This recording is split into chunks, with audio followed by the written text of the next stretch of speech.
the funny thing about money is that money is supposed to be sort of a replacement for trust. Like economically, if you look at the economic literature, money in and of itself, aside from the three functions of money, right?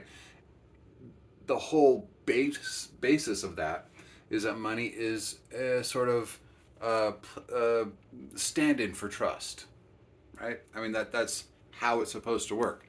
Instead of you having to trust any one specific individual with giving back to society or giving back to you, or making some sort of uh,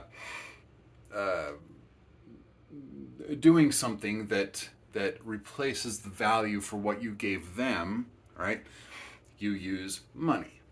And if everybody believes that money maintains some specific value, then that transaction, you don't have to rely on trusting that one particular individual and or group uh, for replacing that value.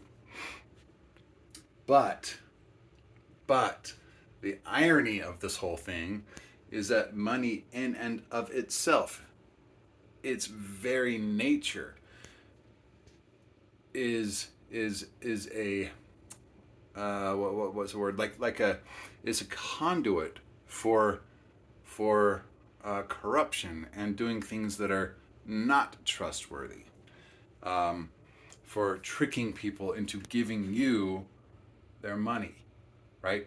And this happens all the time. It's not, just here and there. It happens consistently throughout the economic landscape.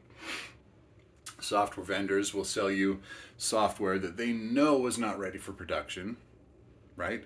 Hardware manufacturers, vehicles, computers, lighting, whatever the case is, they will. It's an information, um, uh, like information asymmetry, right? They know something you don't, but they sell it to you anyway for the amount that you think it is worth, because they have told you all of the good things and not the bad things. This is how this works. So, in an attempt to try to solve the trust issue, like, right, money itself has induced and generated an even larger trust issue.